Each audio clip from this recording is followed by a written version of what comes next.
Please listen carefully.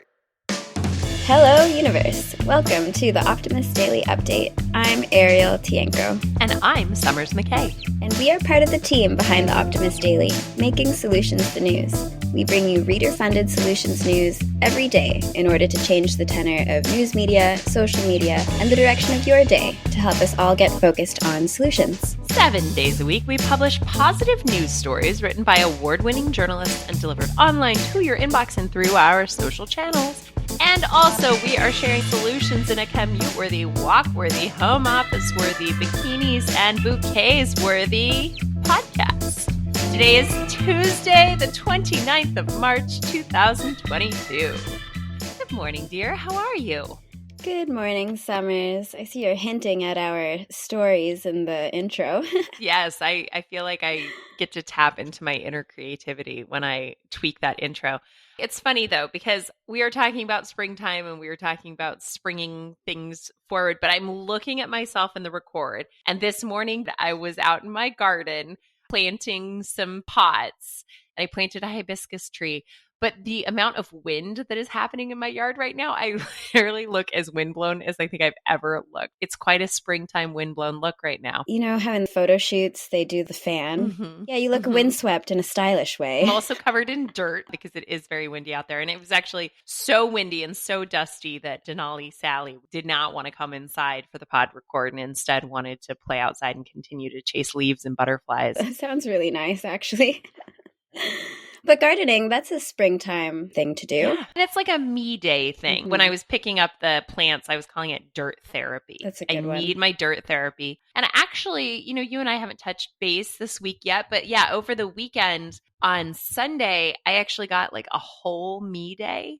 Me too. Okay, tell me about yours. My husband took the little one to her swim class and then just kind of could tell that I just really needed a break. Mm-hmm. I was supposed to volunteer at my daughter's school on Sunday morning, and I just woke up with terrible allergies, and I just thought I can't give anymore. I have to spend some time on myself. So I got a manicure pedicure, and I took an extra long nap. Well, like I laid and looked at my phone. The modern nap. And yeah, the modern nap. And then I had a super long shower and a face mask, and it was kind of amazing. I haven't had like a just plain old me day in a very long time. Now, you had a me day too. What did you do with your me day? I mean, I don't have all the responsibilities of a mom. I do have a dog, though. So I left her behind with my partner. We've just been having a lot of social engagements, and I'm more of an introvert. So I just needed, to be alone and do my own thing. So I went to the Rijksmuseum in Amsterdam proper and just wandered around gazing at art by myself. I went and bought my skincare, and I splurged a little bit on conscious lingerie because it's one of the things that I don't get secondhand. Yep. It's a bit too intimate for me. But yeah, it was just nice to focus on myself for a little bit. I think that's funny that part of your me day was conscious lingerie. Part of my me day was green gardening and bringing flowers into my life, which I guess explains why we picked the stories we've picked today for our Optimist Daily. Mm-hmm. This is not the serious news here at the Optimist Daily, but it is part of the solution to make this world better. Mm-hmm. And that's being green and conscious in your purchases. So let's do it. You can go ahead. All right. My headline reads 5 tips for ethically and sustainably sourced springtime bouquets. It's funny if you think about it because you're buying flowers, they're green. You just would assume that there is probably a green system, but there are a number of factors that can adversely affect the footprint of the cut flowers in your favorite vase.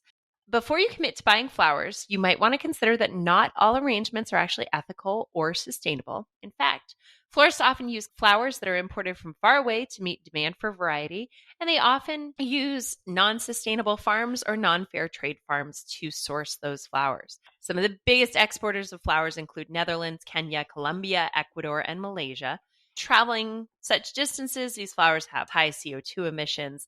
Depending on the country, flower industry workers are often at risk for exploitation, poverty, and being exposed to pesticides without protection or compensation. And last but not least, many of these bouquets are wrapped in plastic or treated with pesticide during a quarantine process.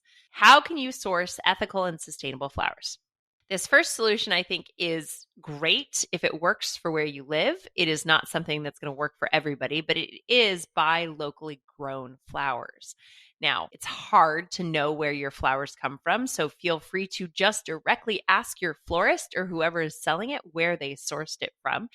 We recommend that you maybe shop at a local farmer's market for flowers, but that's not always an assured way of getting local flowers. What I believe is even more important than buying locally grown, because I don't think that that's necessarily like a long-term fiscal solution. Instead, it is ensuring that you're buying fair trade. What fair trade means, and we've talked about this before, is that they work with sustainable farms that minimize waste, recycle water, and most importantly, protect workers' well-being. There's a company that I love, and actually we're going to be doing an article this weekend on what are my favorites. It's a company called the Bouquets. It's an online flower service. There are a lot of online flower services that are changing the way the industry works as far as ensuring fair trade and workers' compensation, much in the way that the tea industry changed and the coffee industry's changed, the flower industry is as well. If you can buy local, great, but more importantly, buy seasonal. Buy what is in season, because then it's more likely that it was grown organically. It's more likely that it is local. The resources needed to grow them are less than the out-of-season varieties. U.S. buyers, check out a list from Pickup Flowers for seasonal availabilities and look at Interflora for those in Europe and the UK. Those links are in the story. Next, grow your own. And I'm a big fan of growing my own. When I get on it at the beginning of the year, I'm very delighted that I have beautiful spring flowers, but sometimes you don't get around to it. But there are many, many health benefits of gardening, including it being basically dirt therapy. If gardening isn't your strong suit, you can also wander through a field of wildflowers with a pair of scissors. Make sure that wherever you're wandering, you're allowed to cut the flowers. Yeah, that's more my speed. I'm really not. Flowers always suffer with me. They do. Yeah. You might not be good at flowers, but there's one thing, Ariel, I know you are good at, and that is plants. Because I look at your home, and this is our last tip, is just buy a plant instead of flowers. You'll avoid much of the wastage associated with cut flowers. And, plants generally last longer and can be just as beautiful. I was a big fan of orchids for a long time because where I lived in Santa Barbara, they had locally grown orchids that were amazing. Now here in Texas, it's a little more on the wildflower front. Do you have a favorite houseplant? Have you named your houseplants? Yes. Well, my partner's plant, really, because this plant was around from before my time. I'm not exactly sure what it's called, but it's an invasive species from the Philippines. Also my... kind of like you, right? Yeah, exactly. That's my motherland. So I think we have an affinity for each other, me and this plant. And then there's also another big one that replaced our Christmas tree. After the Christmas tree was gone, it was just such an empty space. So we had to get another big plant to fill it. And that one is called La Tigresa. La Tigresa. Got it. Do you think that you'll decorate La Tigresa next Christmas instead of getting a Christmas tree? Maybe, because we don't have space for a Christmas tree plant-wise anymore. And we'll just put maybe a little star on top of La Tigresa. That will do the trick. Excellent. All right. Well, I like how fiery she sounds.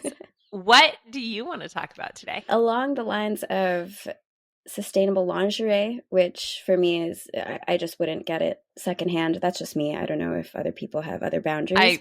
For me, I would not buy someone else's undies. Yeah. I mean, it's been places, intimate places.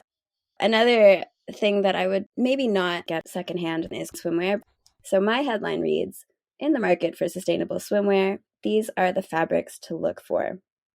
It is getting warmer, and people are probably thinking about seaside vacations, sand and sun and relaxation. And along with that comes the desire to maybe freshen up our vacation wardrobes. But while we're doing that, we also want to ensure that what we're paying for has the smallest environmental impact possible. And that's where sustainable swimwear comes in, because if you are gearing up to go to a beach somewhere, you might want to get some new bikinis or even, little Speedos, whatever. Or trunks, right? It doesn't have to be Speedos, right? Whatever your style is. I will be rocking the mom tankini. So the first fabric on the list is Econyl. And if you've already been on the hunt for sustainable swimwear, you've probably come across Econyl in the past. It's made from recycled fishnets.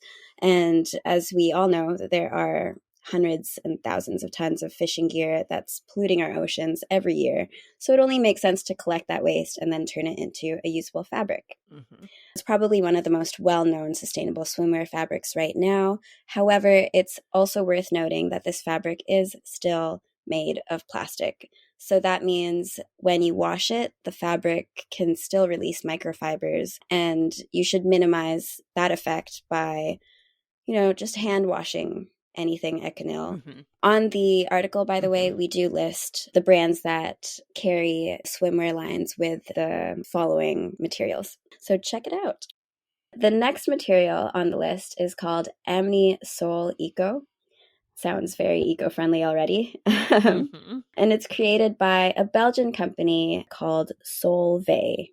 Solvay? I'm not sure if I'm pronouncing that right. And this material is comprised of a biodegradable polyamide that allows bacteria to gain access to and then eventually digest the waste materials. So once your swimwear has lost its sparkle, this accelerates the biodegradation process to 5 years in comparison to decades. Oh, okay. Another one is called Reprieve. And this fabric is made out of recycled plastic bottles. So again, same issue, right? Hand wash. Mm-hmm. Yeah. The good thing about Reprieve is that Unify, the global textile solutions company that created it, offers tracing technology that verifies their recycled content claims. And so far, the company has recycled over 20 billion bottles. So that's quite a lot. Mm-hmm. The second to last one on the list is hemp.